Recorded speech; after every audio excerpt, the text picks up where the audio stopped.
Hi friends, ಎಲ್ರಿಗೂ ನಮಸ್ಕಾರ. JNC cooking ರೆಸಿಪೀಸ್ಗೆ ಸ್ವಾಗತ. ನಾನು ಜಯಶ್ರೀ. ಇವತ್ತಿನ ರೆಸಿಪಿ ಕಲ್ಲಂಗಡಿ ಹಣ್ಣಿನ ಸಿಪ್ಪೆಯಿಂದ ಮಾಡಿರುವಂತಹ ಹಲ್ವಾ.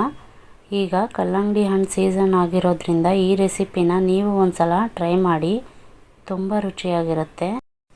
ಮೊದಲು ನಾನಿಲ್ಲಿ 3 ಮೀಡಿಯಮ್ ಸೈಜ್ದು ಕಲ್ಲಂಗಡಿ ಹಣ್ಣಿನ ಸಿಪ್ಪೆ ತಗೊಂಡು ಫಸ್ಟು ಒಳಗಡೆ ಇರೋ ರೆಡ್ ಕಲರ್ನ ಕಂಪ್ಲೀಟಾಗಿ ತೆಗೆದು, ನೆಕ್ಸ್ಟು ಮೇಲ್ಗಡೆ ಗ್ರೀನ್ ಕಲರ್ ಇರುತ್ತಲ್ಲ ಅದನ್ನು ಕಂಪ್ಲೀಟಾಗಿ ತೆಗೆದು ನೀರಲ್ಲಿ ಚೆನ್ನಾಗಿ ವಾಶ್ ಮಾಡಿ ತಗೊಂಡಿದ್ದೀನಿ. ನೆಕ್ಸ್ಟು ಇದನ್ನು ಕೊಬ್ಬರಿ ತುರಿಯೋ ಮಣೆಯಲ್ಲಿ ತುರ್ಕೊಳ್ಳೋಣ.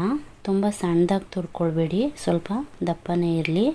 ನೋಡಿ, ಈ ಥರ ದಪ್ಪದಾಗಿ ತುರಿದು ತೆಗೆದಿಟ್ಕೊಳ್ಳಿ. ಬನ್ನಿ ನೆಕ್ಸ್ಟು ಇದಕ್ಕೆ ಏನೇನು ತಗೊಂಡಿದ್ದೀನಿ ಅಂತ ತೋರಿಸ್ತೀನಿ. ನೋಡಿ, 3 ಮೀಡಿಯಮ್ ಸೈಜ್ದು ಕಲ್ಲಂಗಡಿ ಸಿಪ್ಪೆಗೆ 1 ಬಟ್ಲಷ್ಟು ತುರಿ ಆಗಿದೆ. ಇವಾಗ ನೆಕ್ಸ್ಟು ಸ್ವಲ್ಪ ತುಪ್ಪ, ಸ್ವಲ್ಪ ಗೋಡಂಬಿ, ಅರ್ಧ ಕಪ್ಪು ಸಕ್ಕರೆ ತಗೊಂಡಿದ್ದೀನಿ.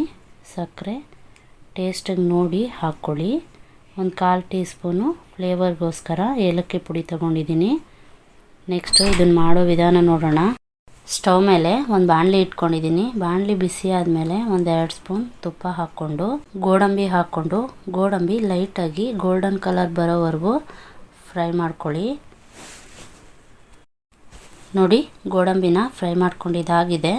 ಇವಾಗ ಇದನ್ನು ಒಂದು ಬಟ್ಲಿಗೆ ತೆಗೆದಿಟ್ಕೊಳ್ತಾ ಇದ್ದೀನಿ. ನೆಕ್ಸ್ಟು ಅದೇ ತುಪ್ಪಕ್ಕೆ ಕಲ್ಲಂಗಡಿ ಹಣ್ಣಿನ ಸಿಪ್ಪೆ ಹಾಕ್ಕೊಳ್ತಾ ಇದ್ದೀನಿ. ಸಿಪ್ಪೆ ಹಾಕ್ಕೊಂಡು 1-2 ನಿಮಿಷ ಈ ಥರ ಕೈ ಬಿಡ್ದಂಗೆ ಚೆನ್ನಾಗಿ ಫ್ರೈ ಮಾಡ್ಕೊಳ್ಳಿ. ನೋಡಿ, ಇದನ್ನು 1-2 ನಿಮಿಷ ಫ್ರೈ ಮಾಡ್ಕೊಂಡಿದ್ದಾಗಿದೆ. ಇವಾಗ ಇದಕ್ಕೆ ಅರ್ಧ ಕಪ್ ಸಕ್ಕರೆ ಹಾಕ್ಕೊಳ್ತಾ ಇದ್ದೀನಿ. ಸಕ್ಕರೆ ಹಾಕ್ಕೊಂಡು ಸ್ವಲ್ಪ ಫ್ರೈ ಮಾಡ್ಕೊಳ್ಳಿ. ಸ್ವಲ್ಪ ಕೇಸರಿ ಕಲರ್ನ ನೀರಲ್ಲಿ ಮಿಕ್ಸ್ ಮಾಡಿಕೊಂಡು ಹಾಕ್ಕೊಳ್ತಾ ಇದ್ದೀನಿ.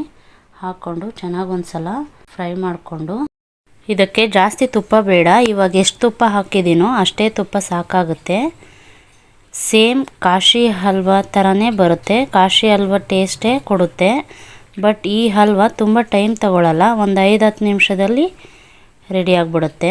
ನೋಡಿ, ನೀರೆಲ್ಲ ಬಿಟ್ಕೊಳ್ತಾ ಇದೆ. ಇವಾಗ ಒಂದು ಪ್ಲೇಟ್ ಮುಚ್ಚಿ ಒಂದು 5 ನಿಮಿಷ ಮೀಡಿಯಮ್ ಫ್ಲೇಮಲ್ಲಿ ಬೇಯಿಸ್ಕೊಳ್ಳೋಣ.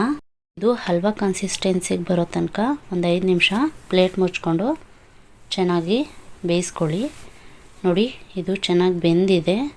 ಕೊನೆಯಲ್ಲಿ ಸ್ವಲ್ಪ ಫ್ಲೇವರ್ಗೋಸ್ಕರ 1/4 ಟೀ ಸ್ಪೂನು ಏಲಕ್ಕಿ ಪುಡಿ ಮತ್ತು ತುಪ್ಪದಲ್ಲಿ ಹುರಿದು ಎತ್ತಿಟ್ಕೊಂಡಿದ್ವಲ್ಲ ಗೋಡಂಬಿ ಹಾಕ್ಕೊಂಡು ಚೆನ್ನಾಗಿ ಒಂದು ಸಲ ಮಿಕ್ಸ್ ಮಾಡಿಕೊಂಡ್ರೆ ಕಲ್ಲಂಗಡಿ ಹಣ್ಣಿನ ಸಿಪ್ಪೆಯ ಹಲ್ವಾ ರೆಡಿ ಆಯಿತು. ನೋಡಿ, ಈ ಹಲ್ವಾನ ತುಂಬ ಸುಲಭವಾಗಿ ಮಾಡ್ಕೊಳ್ಬೋದು. ನೀವು ಒಂದು ಸಲ ಮನೇಲಿ ಟ್ರೈ ಮಾಡಿ ಹೇಗೆ ಬಂತು ಅಂತ ಕಮೆಂಟ್ ಮಾಡಿ. ನೋಡಿ, ನಾನು ಮಾಡಿರೋ ಈ ಕಲ್ಲಂಗಡಿ ಹಣ್ಣಿನ ಸಿಪ್ಪೆ ಹಲ್ವಾ ನಿಮಗೂ ಇಷ್ಟ ಆಯಿತು ಅಂದ್ಕೊಳ್ತೀನಿ.